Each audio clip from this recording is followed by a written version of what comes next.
Sente-se, por gentileza. Está com a folha da palavra aí? Pega a folha da palavra. Não faça da sua riqueza um problema, mas sim uma solução.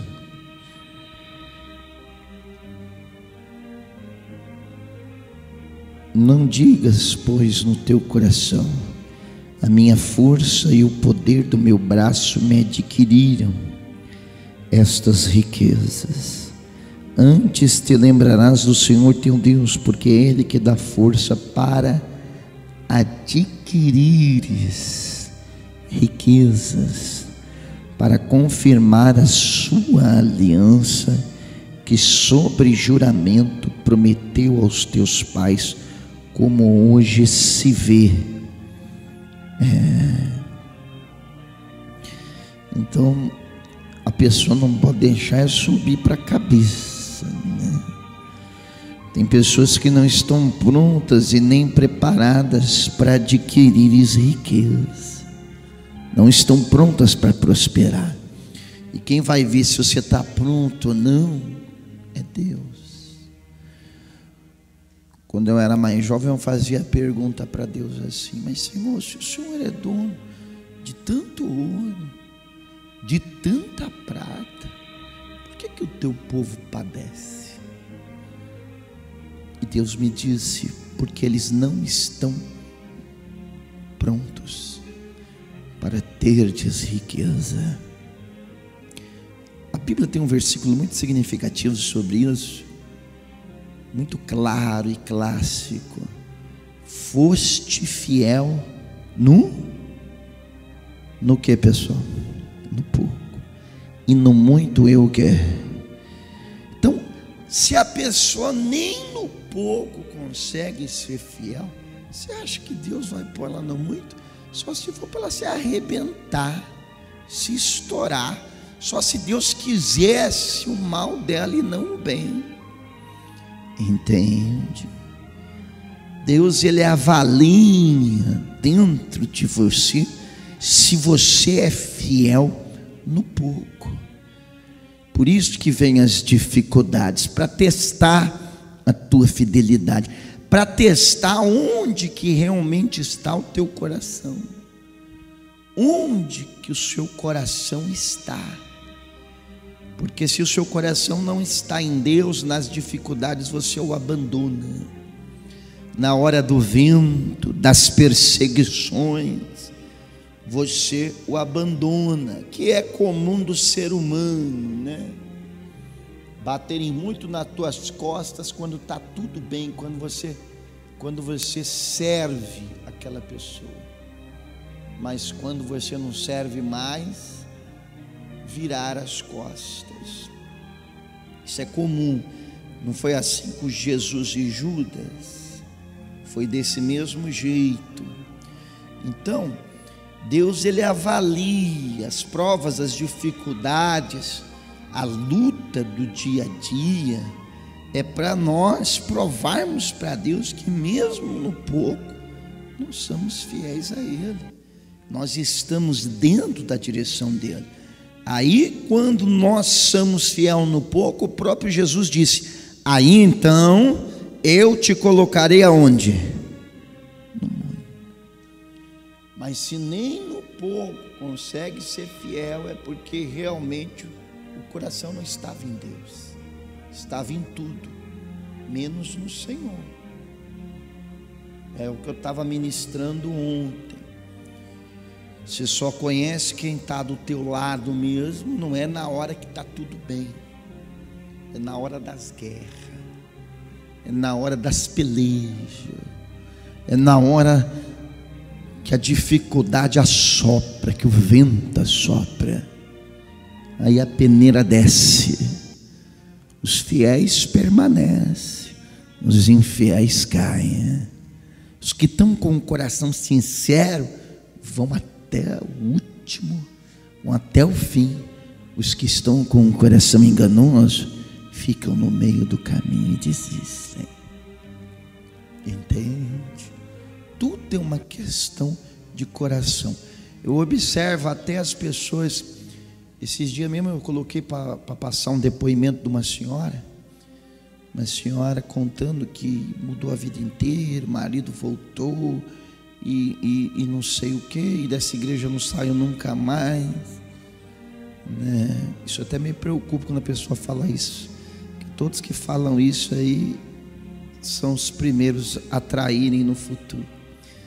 Eu estava pondo o depoimento dela no Facebook, lembrando dela, né? Pois ela não está em nosso meio e hoje fala mal da gente, fala mal da igreja. O ser humano é assim. E às vezes, por você ver situações como essa, que você vai entender por que Deus não exalta a pessoa, por que Deus não levanta a pessoa, por que Deus não entrega riquezas, porque Deus conhece o coração. Lembra quando Samuel queria enxergar a maneira dele, Deus falou assim para ele: Samuel, eu não vejo como o homem vê, eu vejo o coração. Então Deus sabe o que está aqui dentro. Às vezes a gente vê a vida da pessoa toda arrebentada, passando o que ela está passando, a gente vê por fora, a gente sente dó, mas só Deus sabe como é que é o coração daquela pessoa por dentro. Por isso que ela está vivendo aquela situação, entende? Você vive uma situação de dificuldade por dois motivos: ou porque Deus está provando o teu coração, ou porque você plantou e está colhendo. Não existe outro método, não existe por outro meio que você vive uma situação de dificuldade, até mesmo financeira.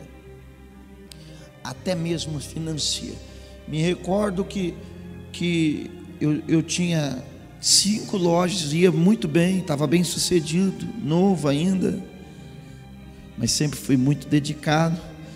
E eu lembro que a profeta profetizou para mim que Deus ia fechar tudo e Deus me queria só no altar. De imediato eu não aceitei, né? Falei, não, isso aí só pode ser o diabo. Mas foi o que Deus fez, fechou tudo. E de uma vida confortável passei a uma vida miserável, comecei do zero, com os filhos e tudo. Mas eu não me revoltei com Deus e nem com o meu ministério, muito pelo contrário. Falei, Deus, se é da tua vontade, que seja feito da tua vontade. Da direção eu não vou sair. E não saí da direção. Aí Deus foi levantando. Por que Deus fez isso? Chegou ao ponto de tirar tudo, igual ele fez com Jó. Tirou tudo, né? Graças a Deus não tirou filho, hein? Que ruim é quando Deus ainda tira filho, né? Tira esposa. Tirou tudo para ver onde realmente estava o meu coração. Se naquele momento eu tivesse fraquejado, caído, me revoltado, nunca que eu teria conseguido chegar onde eu cheguei. Mas muito pelo contrário, se está acontecendo uma coisa ruim, glória a Deus por isso. Obrigado, Jesus, que eu aprenda nessa situação que é da tua vontade eu viver. Sei que vou sair dela, mas da direção eu não saio. Cansei de fazer esse tipo de oração. E Deus foi ensinando, foi ensinando. É assim que Deus faz com todos nós. Você aprende mais no vale do que no trono. Você aprende mais no deserto, né, do que no palácio. Não tem nem comparação. Não teve escola melhor para Davi antes do trono do que a caverna de Adulão. Não teve escola melhor, porque ali ele viu o que era miséria, ali ele viu o que era necessidade. E às vezes nós reclamamos do pouco de dificuldade que temos, né? Mas Deus levou ele a um local de profunda miséria para ele aprender naquele local. E Deus, ele faz isso conosco antes de nos entregar coisas grandes, antes de confiar em nossas mãos coisas extraordinárias. Deus nos testa, entende? E nesse teste uns fracassam e caem, se arrebentam mais ainda, ou atrasam o plano de Deus, Porque de repente a pessoa pode até acordar, mas aí já perdeu tempo, gastou todo aquele tempo que ela já poderia ter se levantado, já poderia não ter desistido, né? Ou atrasa o plano de Deus, ou cai de uma vez para nunca mais levantar. Amém? Entende? Então Deus tem as suas formas e os seus métodos de trabalhar. Uma mulher pobre passeava com seu filhinho num bosque, quando ouviu uma voz que vinha dentro de uma caverna: aqui dentro há muito ouro e prata e pedras preciosas, pegue o que quiser. Meio desconfiada, olhou no interior da caverna e constatou que de fato ela estava recheada de tesouros insondáveis. Posso mesmo pegar o que quiser? Sim, mas não poderá encher apenas uma sacola, e terá apenas 2 minutos para escolher o que levar. Depois desse tempo, saia correndo, pois a caverna se fechará para sempre, com tudo que ainda estiver aqui dentro. Premida pelo tempo e com tantas opções à sua frente, a mulher escolhia juntar, trocava, destrocava, ajeitava os objetos na sacola, trocava novamente. Agora você tem 10 segundos. 9, 8, 7. Ela pegou mais umas pedras preciosas. 6, 5, 4. Pegou mais uma bandeja de ouro e saiu correndo. Já do lado de fora, ainda teve tempo de assistir à entrada da caverna, se transformando num imenso paredão de rocha. Olhou a sacola, avaliou o que havia conseguido juntar e concluiu que agora era uma mulher rica e iria poder dar ao seu filho uma vida melhor. Meu Deus, meu filho, meu filho, meu filho. Na correria, esqueceu seu filho na caverna para sempre. Isso aqui acontece muito em questões financeiras. A pessoa acaba se envolvendo tanto com o trabalho, naquela ambição. Não é ruim você ter ambição, não é pecado a ambição, desde que você não faça nada errado para galgar o que você tem por objetivo. Mas há pessoas que se envolvem tanto com o trabalho, tanto naquela ambição de querer o dinheiro, querer crescer financeiramente, que as coisas mais importantes ela vai deixando para trás. Principalmente Deus, né? O que acontece com pessoas que começam aqui, começam bem, começam na fé, e Deus começa a levantar, e elas vão se envolvendo tanto com o trabalho que de repente, não tenho mais tempo de vir, não tenho mais tempo para me dedicar, não tenho mais tempo para fazer o que eu fazia antes. Aí Deus vai avaliando essa situação, né? O que era de mais importante ela está deixando dentro da caverna, que era o seu relacionamento com Deus, que era a sua vida com Deus, né? Sendo que na realidade a Bíblia diz claramente: buscai primeiro o quê? O reino. A prioridade é sempre Deus, a prioridade é sempre o reino do Senhor. Buscai primeiro o reino e a sua justiça, e as demais coisas vos serão o quê? Então, quando eu tenho que colocar o reino na frente. Eu quero crescer, eu quero prosperar, eu quero conquistar, eu quero ser uma pessoa bem-sucedida. Mas, primeiramente de tudo, eu necessito de colocar o reino, de não abrir mão da minha vida com Deus.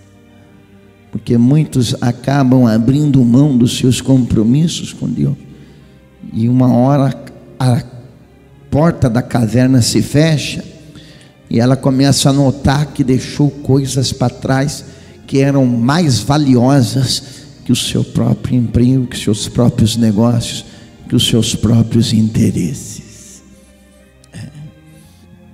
Então ela acaba crescendo sem estabilizar-se. Ela cresce, mas ela não se estabiliza, porque o nosso relacionamento com Deus é o que nos estabiliza. Crescer sem uma coluna é querer crescer sem Deus, querer deixar Deus dentro da caverna, esquecer o seu compromisso, seu relacionamento, suas buscas com Deus, né? Você cresce sem estrutura, sem estabilizar o seu crescimento. Aí vem o vento, e você, ó, pum, cai. Porque você deixou dentro da caverna o mais importante, que era o seu relacionamento, a sua vocação com quem? Com Deus. Amém? Está entendendo? Então, aconteça o que acontecer, seja qual for o seu objetivo, não é pecado. Deus quer que você cresça, quer que você fique rico, quer que você conquiste, mas primeiro, o seu relacionamento com Ele. Não abra mão disso por dinheiro, nem por nada nesta vida, porque se tu fizeres isso, o preço será gigante. Entende? Todos que eu vi fazer isso na minha vida perderam tudo e mais um pouco, acabaram mal e começaram tão bem, né? Quantas pessoas já vi passar por aqui assim? Várias e várias. Subiu para a cabeça, né? Se revoltou, não aceitou a condição. Ao invés de se revoltar com a sua condição financeira, aceite-a. Eu aceito que a minha vida financeira está uma catástrofe. Se essa é a vontade de Deus, glória a Deus e aleluia. Eu vou lutar com o meu Senhor, como Jacó lutou com o anjo. Jacó disse ao anjo: não, enquanto tu não me deres a bênção, eu não irei te soltar. Entende? Mas o que não adianta é você se rebeliar, se revoltar. A revolta só funciona se é aquela revolta que nós ensinamos vocês, aquela revolta de se revoltar contra a situação, não contra Deus, contra a sua obra, contra a sua igreja, né? O que eu canso de ver gente falar assim para mim: poxa, mas fulano tem resultado, Beltrano não tem resultado, Cicrano tem resultado, por que eu não tenho resultado?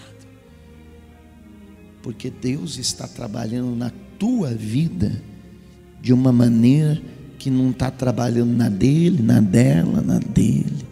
Cada um, Deus trabalha de um jeito.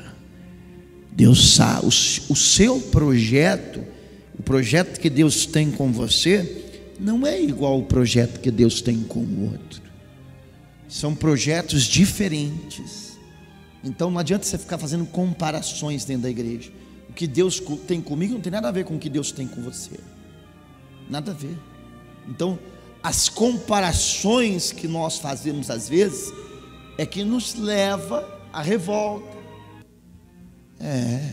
E uma revolta que não é boa, uma revolta contra a obra, contra Deus, contra a sua casa, né? As pessoas acham que o problema está na igreja, o problema está no pastor, o problema está no apóstolo, mas não, o problema está na maneira que Deus está trabalhando na tua vida para te ensinar, para te preparar.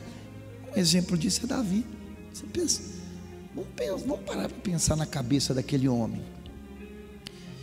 Ele quando era moço, matou um leão, matou um urso com as próprias mãos, derrubou um gigante, ficou famoso na terra toda, foi morar na casa do rei, conforto, empregados, melhor de comer, melhor de vestir, tinha a promessa de ser rei de Israel que o profeta Samuel tinha dito. Ele estava pensando que era só o quê? Sentar no trono. Tenho certeza.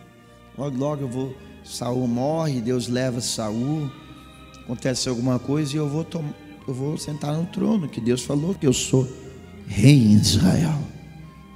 Mas ele estava pensando de um jeito e Deus estava pensando de outro. Daquela situação confortável que ele estava, ele foi para onde? Fala para a pessoa do seu lado: na caverna.